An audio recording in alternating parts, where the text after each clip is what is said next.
Thank you for joining us for this edition of The Soul of Warren County. This is the second part of our interview with former McMinnville policeman and director of the TBI, Mark Gwyn. Mark, welcome back. Pleasure to be back. You mentioned in the first part that you really didn't have a big desire to join the TBI. You were in your element being a city policeman here in McMinnville. What events led to the TBI being an option? Well, I can tell you, it was pretty simple. I'm having lunch out at the mall, and this gentleman walks up. Me and my lieutenant, Chuck Stone, having lunch. Gentleman walks up, and I didn't know who he was. So Chuck tells this gentleman, "You really should hire this young man. He has a college degree. I think he has a bright future in law enforcement. You should really look at hiring him." And I'm thinking in my mind, who is this man? I don't know who he is. What does he do? And so he introduces himself, and he was Preston Huckabee. And I'd heard of Preston Huckabee for years. He was kind of like a legend around McMinnville. And he was a supervisor at TBI. He was over the entire eastern part of the state at that time. So Mr. Huckabee told me, he said, "Well, I'll tell you what, why don't you meet me for breakfast here in the next week, and let's talk about it." So I met him at Shoney's for breakfast one morning, and he began to tell me about TBI and how it worked and all that. And he said, "Now, there's a test you have to take." And he said, "I've been told it's a very hard test, but if you can take that test and pass it, I believe I can get you an interview." So I drive to Nashville one morning, and I take this test, and it was the hardest test I ever took in my life. Harder than any test I ever had at MTSU. So Mr. Huckabee called me and asked me one day, said, "Did you pass the test?" And I said, "Well, I'm just waiting on the results." Well, the results came, and I'd passed the test. So he had me to come down to Nashville to TBI headquarters, and he took me into one of their staff meetings and introduced me to all the senior staff and supervisors at TBI. Now, granted, TBI was very small at that time, Right. So there wasn't a lot, but I got introduced to the director and the deputy director and all. So I did that, and probably 60 days after that, I got called for an interview. Because at that time, you get put on a register when you pass the test. I got called for an interview, and I went down to the interview, and probably a couple weeks after the interview, they sent me a letter that I'd been hired, and I was coming to Nashville as an agent. So really, it was not an elaborate kind of thing. It was more of just meeting Mr. Huckabee and him making an introduction, and the key was passing that test, though. Mm-hmm. That was the key, and I was able to pass that test. But as I said earlier, I was really loving what I was doing. So had I failed that test, it really wouldn't have bothered me that much at that time. Now today, it probably would have bothered me a lot, but I was enjoying what I was doing. But it was the best thing I could have ever done for my career, without a doubt. And obviously, Chuck Stone saw something in Mark Gwyn. I mean, there were other patrolmen that were on the force at that time, but he obviously saw something. Yeah, I mean, I hope so. I believe so. I don't think he would have made that comment and made the introduction had he not. So once again, I can never thank McMinnville enough for what it's done for me, no matter what my career rose to or whatever. And I would say that often when I would go out and give speeches. And I was fortunate enough to give speeches all over this country. And I would always start out by talking about my roots and McMinnville and the part it played in where I was at that point in my career. So I never forgot that. It was just that important to me about what I learned at a very young age and how it affected me and helped me, that I just would never forget about it. You mentioned the test, you mentioned the interview. Now you've been hired to be a TBI special agent. What process do you go through before you're sort of in the field? Well, it's a lot different today than it was then. So I go down for my first day, and I'm sitting in the lobby of TBI, and I'm waiting for my other classmates to show up. Well, young lady comes out and says, like to come up. The deputy director wanted to see me. The director was actually on vacation that day or that week. So I go up and I meet with the deputy director, and he says, we're going to go ahead and, because you have law enforcement experience, we're going to go ahead and commission you. You'll qualify with your weapon, and we're going to go ahead and let you become an agent and start to work, basically. And I'm taking this all in and a little overwhelmed, of course, but I'm still thinking, where's my classmates? Well, as the day went on that day, I finally get to a point where I can ask, where are my classmates? And I'm told there are no classmates, that you're being hired by yourself. And so I was told that I was going to be stationed in Nashville. I was going to work with at that time, TBI had a unit called Special Investigations. I was going to work with that unit, but I was actually going to be assigned Rutherford and Cannon County as the field agent, which in some ways didn't mean a whole lot to me. I mean, I was like, that's fine, I'll be the janitor. Just tell me what you want me to do. So I went back downstairs, and then from that point, they were like, first steps is, find you a place to live, let's get you settled, and then we'll go from there. So that was my first thing, finding a place to live and all of that, and moving to Nashville. And then I started getting settled in. Once again, this unit had a lot of very experienced agents. Had even some of the agents in the unit were attorneys. And so it was like, just getting beside them. They were had a very high profile case going on at that time.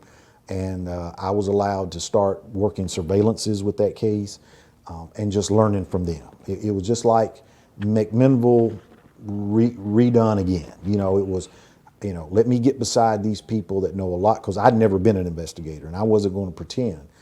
Now, the problem of that was I was the field agent in Rutherford, Cannon County. So when I got my first call to a murder in Cannon County, it was like, oh my, but they sent an experienced agent with me, and he walked me through it and all that, which was good. But what you soon learn is every murder is different. Every crime scene is different. Every interview is different. So it's not like you can take this template and sit it down in the next murder and just say, okay, I'm going to do 1, 2, 3, 4, 5 and spit out, go make an arrest. And, so I'm like, I'm way over my head. And I've not been to any training yet. Right. None. So I'm doing this, and then almost 2 years later, they have what we call the basic criminal investigation school, and I finally go to training. So, totally different today. Right. It's hired as a class, and the class goes through training, and the training is 20-something weeks, I think. It's totally different. But, that's just the way it was done back then. And it was a lot of hands-on training, and I made a lot of mistakes. I can tell you, I sit back and I think about it today, and I'm like, I don't, if I'd been director when I was agent, I'd probably fired myself, that was just unacceptable, but luckily a lot of people had a lot of patience with me. Mm-hmm. They understood, I think, because let me tell you, no one should go from a patrolman to working murders. I mean, that just, even with experienced agents, you're just so far behind the curve. But somehow I made it through. And it looks like being a prior officer, your education and all probably got you that solo class that you were in. Yeah. So that all paid off. Yeah, it all. There's nothing that I did prior to becoming a TBI agent that didn't help me become a TBI agent. Everything. I mean, it was just everything I did as a patrolman, or even as a student patrolman. Everything I did advanced my career. You were in Nashville initially. Mm-hmm. You had the Rutherford County, Cannon County area. Mm-hmm. Then you came to McMinnville. Did they include that in your area, or was McMinnville in a whole different jurisdiction? No, whole different jurisdiction, whole different. Tennessee TBI has agents assigned to judicial districts. So I was assigned to the Rutherford Cannon County Judicial District, but at that time, I'd actually moved over to full-time in the Special Investigations Unit, which this Special Investigations Unit worked a lot of white-collar crime, things like public corruption, things like that, which I enjoyed, but I really felt like my niche was the violent crimes. That's what I would enjoy working more, the homicides and cases like that. So in 1992, we had a change in the director position. And at that time, I asked, could I go back to my hometown of McMinnville and take that judicial district, which was Warren and Van Buren County. And the director approved that. So I came back here as the field agent. Do you think being back in the local area where you knew people, people knew you, good, bad, or some of both? I think some of both. You know, it was. I think it was different coming back as the TBI agent because you're not a first responder. Right. You know, but it seemed like there was something big happening all the time. I stayed very busy, and I'm sure it's that way now, but we were very busy. We kept a lot of drug operations going, so it was working whatever crime I had assigned to me during the day, the violent crimes, and then a lot of times at night, we'd be out working drug operations. I would get an undercover agent to come up from Nashville or some other part of the state, and we always tried to keep a pretty robust drug operation going on. So I stayed extremely busy as an agent here, and it flew by really quick because, you know, I think I got here in late '92, early '93, and then was promoted in '96. So it was just like a 2.5, 3 year stint that I had here, but it was super busy. And I know you can't get into specifics, but once again, looking back, was there one particular case while you were in the Warren County, Van Buren County jurisdiction that stands out? You know, I think probably the highest profile case, without a doubt, was the Ducker case. That was very high profile, but gosh, we had we had the case of the young girl that was kidnapped from the county fair, it was something that seemed to be every other week. I know it wasn't that quick, but it just seemed like we had something pretty big happening. And you know, the thing about it is, my success here, once again, was based on the people that were around me. You know, the people, the detectives at the sheriff's department, detectives at the police department that I made lifelong friends with, that, you know, we went to these crime scenes as a team. And all of us had different skill levels. I mean, I can tell you, I was horrible at working crime scenes, drawing crime scenes and all of that stuff, you know, but I was pretty good at conducting interviews. Right. So, you know, but there were other people that were great at diagramming crime scenes and all this kind of stuff. And we just come together as a team. We were friends, and we were and was very successful.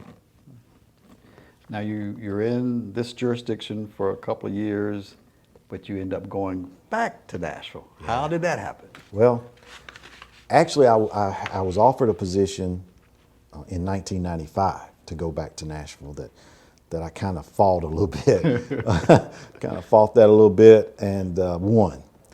Well, I was in Van Buren County one afternoon, it was actually around 11 o'clock, I think, and I got a call from my supervisor that said, you need to go to Nashville as soon as you can get there. So I'm thinking, well, I'm getting fired. Why else does anybody want you to drive to headquarters in the middle of the day? So I drive down, and headquarters said, you need to go to the director's office. So I'm, you know, the longest trip from McMinnville to Nashville I've ever taken in my life, because I'm going back in my head of things, and I'm thinking, well, I don't think I would be fired for that, even if they knew I'd done that. So I get there, and I go up in the director's office, and he's not there. So I'm waiting again, and I'm sweating and worrying. And I go into his office, and he tells me that he's going to promote me to executive officer, a senior management position. So I immediately began to try to explain to him that he's making the worst decision that he's ever made as director of TBI. That I'm an agent, you know, and I think I'm doing a fairly decent job in McMinnville, but now you're telling me I've got to come back to Nashville and not be in middle management. I've got to be in senior management. And I'm like 32 years old at this time.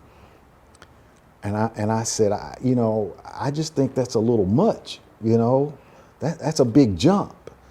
And we're having this discussion, and I'm telling him all the, reasons I need to stay in McMinnville, family and friends and all of this. And he finally looks at me and he goes, Mark, don't fight this. And I said, yes, sir. When do you want me back in Nashville? So I go back to Nashville, and I'm the executive officer. I'm the public information officer. And my first big project that he gave me was the building of our new headquarters. The director just received funding to build the headquarters, and they were just beginning the process of selecting architects and things like that. And he said, I want you to head up this initiative. And so I worked on that a lot. I was over the top 10 fugitive program, and did a lot of the special projects and things like that. I know obviously you didn't have a background in engineering, but once again you were chosen for something a little bit outside your career path, but the building's there now, so obviously you must have done a good job. Well, it's there, it's standing, it's not leaning to the right or to the left. So yeah, the architects and the construction people did a great job. I just tried to get them the people in front of them that told them what they needed for the building. But it was a good experience, I mean, it was a great experience. Once again, it had nothing to do with law enforcement really, but and don't get me wrong, there was days when I thought, I won't ever put a pair of handcuffs on anybody again. I mean, I'm just, I felt like I'd retired almost, right. And here I am, 32 years old, and was just, coming out of and I think what made it worse, I come out of a very aggressive territory. I mean, we were just running and gunning and doing a lot of great stuff. And now I go from 100 miles per hour down to 0, and I didn't get to go from 100 to 50 and then just gradually go down by going to, middle management and taking these steps. Right. I just went from 100 to 0. And I think that was some tough days, just slowing down like that. But, it was what it was, and I had to make the best of it. Yeah. And the promotions continue. Yeah, so in 2001, the director calls me into his office, and the man that actually started the forensic program at TBI was retiring. He created the first TBI crime laboratory. His name was Bill Darby, and he was retiring. And Bill and I were actually kind of coordinators of the building, because the building, our headquarters, is a consolidated facility. Half of it's a crime laboratory, half of it's administration. So Bill was over the building basically of the crime laboratory side. And so by doing that, we had become very close friends because we met every day. So director calls me in, tells me that Bill's retiring, and tells me that he wants me to take over the forensic division. And I'm stunned, I'm like, and I said, well, I can't do that. He goes, well, why can't you? And I said, because I don't know the difference between a telescope and a microscope. I have no business taking over the forensic division. And he goes, well, that's not what I'm asking you to do, is go over there and conduct, forensic examinations. I'm asking you to go there and lead it. So long story short, I accepted the position and went over there. Once again, the beginning was a little rough, it was a little rough. And understandably so. I'm going into an arena that I know nothing about, trying to supervise things that I know nothing about, and some people just don't accept that. I mean, had I been in their shoes, I would have wanted someone from what's inside the forensic division to get that position. Mm-hmm. I mean, it was a very coveted position. It was at the top of what you could be within the forensic division, and here comes this person from the other side of the campus as a criminal investigator, going to be the big guy. Mm-hmm. And so I understood that. But, as time went on and I understood how they operated, I didn't go in trying to tell them how to conduct DNA tests or firearms tests. I was here to help and get them what they need to do their job. It turned out to be, once again, a job I really fell in love with. Mm-hmm. I loved it. We were doing great things. And so, it was very, very, I guess it gave me confidence that I could be more than just a criminal investigator or whatever, that, I could get outside my comfort zone and be successful. So I was really enjoying it. It was great, and I was learning a lot about, as an investigator, you gather your evidence up at a crime scene and you take it to the crime lab and you just dump it off. And then weeks later, you get these great reports that tells you, yes, this bullet was fired out of this gun and all that, but you don't really necessarily care about how they come about that report. You're just glad to have it that you can use it as evidence. But to get in depth about DNA and toxicology and things like that, and learn about all the instrumentation, it was fascinating. I called them the miracle workers all the time, because there were thousands of cases every day that solved in this state that without that forensic division, you would have never known who committed that crime. I mean, they can get evidence that you never dreamed about from something that you never dreamed about. Yeah. So. And you were very comfortable in that zone, being over the forensics division, and then it comes time to select a new director. Yeah. And the governor comes calling. Tell us about that journey from, I don't think that's what I want to do either, to you becoming director. I'm assistant director of the forensic division. The director decides to retire. And TBI is an independent agency, so there's a process to pick the director because it is an independent agency. Right. There's a 5-member panel. That 5-member panel selects 3 names. Those 3 names are sent to the governor. The governor selects one of those 3 names, or can reject all 3. But then the TBI director is not a part of the governor's cabinet and is appointed to a 6-year fixed term. So they go through that process, and at that time, Governor Bredesen gets the 3 names, and he decides to reject all 3 of the names. And he says he's going to do a nationwide search for the next TBI director. As rumor had it, he was looking to go outside the state and bring in someone to be the TBI director. That was the rumor. So as this is going on, and as you can imagine, there's a lot of upheaval. I mean, there's a lot of rumors and talk, and it was a very troubling time, a very uneasy time, I guess maybe is a better word, because that would have been the first time TBI had ever had a director brought in from outside the state, or somebody nobody knew and all that. So some people had started coming to me saying, we think you ought to put your name in. And I was vehemently saying no. I mean, it was no, no. And I said, first of all, I don't know the governor. I don't know really anybody. Not that it's a position of politics, but it's got to be a position that the governor's comfortable with the person he selects. And I said, because he's already thrown out these first 3 names, chances are he's not going to throw out 3 more names. He's going to pick someone out of this next 3. Right. And I said, I don't want to subject myself to that. I've been here 16 years at that point. I can't put and I want a 30-year career at TBI. I knew that. Mm-hmm. I can't put myself out there in a position to jeopardize that next 14 years. I'm not willing to do that. I've got too much time invested. At that time, I couldn't go really to a federal agency.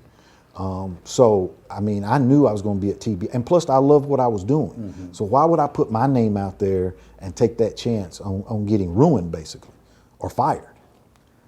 So it just became more and more and more. So I'm thinking, if I put my name in, I'm not going to get it. It's going to go through this process. So maybe I could survive, because I would get bumped out so quickly that nobody probably ever know I put my name in. Right. So the deadline to submit your resume was at 4:00 on a Friday. At 3:58, I submitted my resume on that Friday. So it comes out that there had been 70-something people applied from all over the country, and the International Association of Chiefs of Police were going to do this search.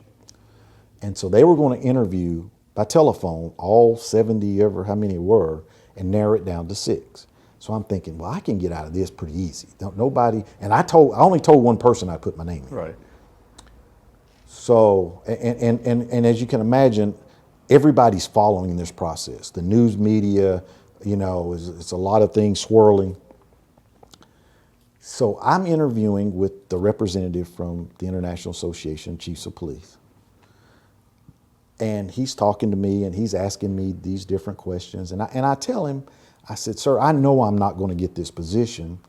And he goes, well, how do you know that? I said, well, because everybody knows that the governor's going to go outside the state and bring the next TBI director in.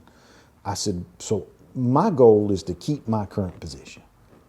He goes, well, I understand that. He goes, but, we've not heard any of that. I said, well, okay. So they narrow it down to 6 people, and I'm one of those 6 people.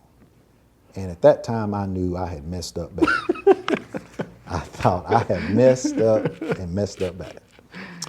So the 6 of us have to go before this panel. So I go in the room with these 5 other individuals, and some of them are from out of state, and I was the only internal person in there. And they're talking about, this is what I'm going to say, and I'm telling them, no, don't say this, don't say that, say this. You're trying to prep them. Yeah, I'm trying to prep them, but at the same time saying, I really want to stay as the assistant director of TBI. So I'm trying to formulate something here where I can stay. And so we go out, so I go out and I interview, and I'm thinking, finally, this is going to be over with, So we walk out and they pick the 3 names, and I'm one of the 3 names. So now I think, what do I do now? So I go interview with the governor and deputy governor, get a call about 2 weeks after the interview that says the governor wants to interview all 3 of you guys again. And I'm telling you, I went down there with a plan. I was going to cut me a deal. And my deal was going to be, Governor, if you'll let me stay on as assistant director, I will pull my name out as out of this competition. Because I'd started getting endorsements from the Sheriff's Association and things. And I said, I hope that I've not put any pressure on you. I didn't ask for those endorsements. Right. And he looks at me, and I'll never forget it. He says, do you want to be TBI director? And I said, well, someday, maybe. I said, but I know I'm a little young, this and that and the other. And he says, you go home, come back at 2 o'clock, you're going to be the TBI director. And that's how I became TBI director. Obviously, Governor Bredesen saw something in Mark Gwyn that he wanted you to be his director. Yeah, Despite your efforts. Yeah, I don't know what he saw. I often told him after that what caused him to lose his mind to do that. But yeah. But I know once you became director, you traveled around the world, different types of committees and organizations and positions and things of that nature. Give us a little snapshot of where you've been and things that you've done. Yeah, I was able to go over to Israel twice, actually, and train with the Israeli National Police. And at that time, we were standing up a fusion center. And as you know, there's nobody, Israel has a 9/11 every day. And so fusion centers were created to after 9/11 to gather and disseminate intelligence and try to prevent another 9/11. So went over there and trained, learned a lot, went to Australia, just went all over the world and trained with some of the best. Was able to go to some of the best leadership schools in the country, the FBI's National Executive Institute, the Leadership in Counterterrorism. Was able to go to the John F. Kennedy School of Government at Harvard and graduate from there. When people say they've had a blessed career, I can add my name to that list. It is and was a very blessed career. When I announced my retirement, I left very happy, no bitterness at all, because how could I be? With what I got to experience coming from a small town, a young African-American man that come from parents that didn't have high school educations, to be able to go on and do and see what I saw and what I was able to do. The only word that you can say is blessed. Yeah. And I've been blessed. I continue to be blessed. And I would not change one thing in my life or my career. If you had to pick one issue as your greatest challenge as director, what would that be? There were several. When I went in, there was a terrible meth crisis in Tennessee. We were second in the country in meth labs being produced. And to try to get our arms around that, because it was destroying, not only lives, but families. You've got some drugs that drugs will destroy people, places, everything. But we'd never seen anything like meth. It was just taking down whole communities. And to try and get our arms around the meth crisis, drugs are always an issue. But my goal when I became director is that I wanted to make, and don't get me wrong, I inherited a great agency. But my goal was to make it better. I wanted to be no doubt that TBI was the best law enforcement agency in the country, that we could do anything anyone else could do, be it federal, state, or local. We were going to hire the best. We were going to pay them the best. They were going to have the best equipment. So those were my challenges because, as an agent, I'd went to crime scenes where I felt like I may have not had the proper training or equipment to work that crime scene. And I made a vow that if I ever got in a position that no agent would have to feel that way again. And that's why I sent all the agents up to the University of Tennessee's crime scene training, National Forensic Laboratory up there. The reason I did that is because I wanted them to be the best trained. Sure, it was $10,000 an agent, and I sent 30, 40 agents, or more through there, but the citizens of this state deserve that. So those were the challenges that I faced, I felt, and our initiative into human trafficking, I was very proud of that. There were just we stood up a fusion center, an all crimes fusion center, one of the first in the country. So it was just, there were a lot of things, but it wasn't Mark Gwyn that did that. I think my biggest accomplishment was putting together one of the best teams of supervisors, managers, senior management in the country. And I just kind of was the talking head that went out and promoted TBI, and they did all the work. They were back in their respective districts and regions and headquarters, making it all happen. And yeah, I had tons of great ideas, but I couldn't make any of those ideas come to fruition by myself. We started 7, 8 different academies, a state academy, a leadership academy, a director, just on and on and on. But they were just ideas I had. They made it happen. So putting together the best team was my biggest accomplishment. Good. Well, I know Mark McMinnville and Warren County, very proud of what you've done. And I can say wholeheartedly, our family is very proud of what you've done. Well, that's what it's about. It's just, my biggest critic, as you know, was our mom.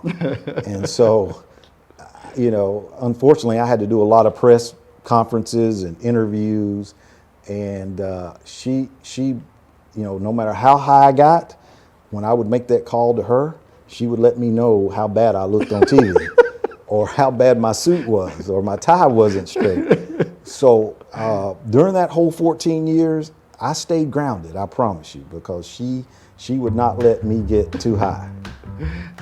Yeah, I'm going to be interested to see what she has to say about these interviews. She's got both of us. You got 2 of us on these. Yeah. But thanks for coming in, Mark. I really appreciate it, and wish you all the best. Thank you. Thank you for having me. And thank you for joining us for this edition of The Soul of Warren County. I'm Mickey Gwyn, and please join us next time. And to all of you, make it a great day.